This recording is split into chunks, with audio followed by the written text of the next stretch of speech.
अमरावती जिले में 16वीं जनगणना का काम जारी है।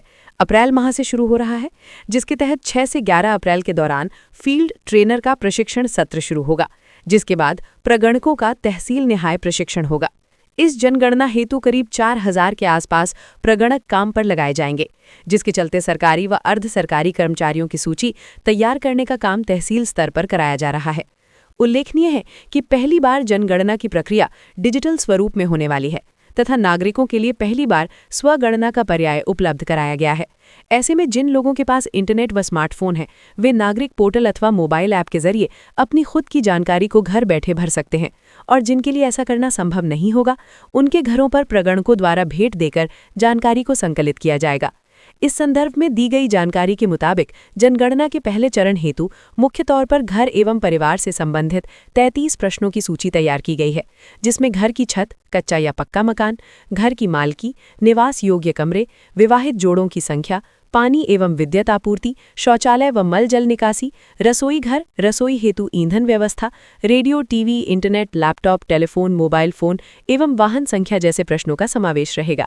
जनगणना के पहले चरण के तहत प्रगणकों द्वारा घरों की गणना करते हुए घरों की सूची तैयार करने के बाद फरवरी 2027 में प्रत्यक्ष जनसंख्या की गिनती की जाएगी, जिसमें जाति, शिक्षा, स्थलांतर व आर्थिक स्थिति पर आधारित जानकारी को प्रगणकों द्वारा संकलित किया जाएगा। आगे चलकर जनगणना के यही आंकड़े देश में नीति निर्माण हेतु काफी महत्वपूर्ण साबित होगी। उल्लेखनीय है कि प्रत्येक 10 वर्ष के अंतराल पश्चात देश भर में जनगणना की जाती है, परंतु वर्ष 2021 के दौरान कोविड संक्रमण की लहर रहने के चलते नियोजित समय सारणी के अनुरूप जनगणना नहीं हो पाई थी, और अब करीब 16 वर्षों के अंतराल पश्चात जनगणना काम शुरू किया जा रहा है।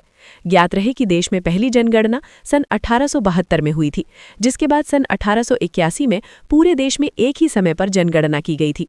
तब से लेकर सन 2011 तक प्रत्येक 10 वर्ष के अंतराल पर जनगणना का काम अखंड तरीके से किया गया। वहीं इसके बाद कोविड संक्रमण के चलते 16 वर्ष के अंतराल पश्चात जनगणना की जा रही है। राज्य में जनगणना का पहला चरण 16 मई से 14 जून के दौरान पूरा किया जाएगा। 1 मई से 15 मई के दौरान नागरिक खुद होकर अपना ऑनलाइन पंजीयन कर सकेंगे। वहीं पहले चरण के दौरान प्रगणक के तौर पर नियुक्त सरकारी कर्मचारी घर घर जाकर प्रत्येक घर की गिनती पूरी करेंगे। इसके तहत जनगणना का पूरा डेटा गोपनीय स्वरूप में रखा जाएगा। यहाँ ये भी उल्लेखनीय है कि राज्य की शालाओं में 2 मई से 14 जून तक ग्रीष्म अवकाश के तहत गर्मी की छुट्टियां रहेंगी, परंतु इन छुट्टियों के दौरान ही 16 मई से 14 जून तक जिला परिषद, मनपा व नगर पालिका की शालाओं सहित निजी अनुदानित शालाओं के शिक्षकों को सरकारी आदेशानुसार जनगणना का काम करना पड़ेगा, जिसके चलते शिक्षकों द्वारा गर्मी की छुट्टियों को लेकर किया गया नियोजन पूरी तरह से धरा का धरा रह जाएगा। ज्ञात रहे कि इससे पहले भी शिक्षकों की छुट्टियां लगातार 2 साल तक चुनाव संबंधी कामों की भेंट चढ़ गई। वहीं इस बार उन्हें अपनी छुट्टियों के समय ही जनगणना का काम करना है। ज्ञात रहे कि अशैक्षणिक कामों के चलते शिक्षकों के मुख्य काम पर असर पड़ता है। वहीं अब तेज धूप व भीषण गर्मी वाले इस मौसम के दौरान शिक्षकों को घर घर घूमकर घरों की गिनती का काम करना पड़ेगा, जिसे लेकर शिक्षकों में अभी से ही काफी हद तक नाराजगी देखी जा रही है, क्योंकि शिक्षकों को गर्मी के मौसम दौरान ही पूरे साल भर में केवल एक बार लंबी छुट्टियां मिलती हैं, जिसमें अधिकांश शिक्षकों द्वारा घूमने फिरने अथवा अपने रिश्तेदारों के यहाँ जाने का नियोजन किया जाता है।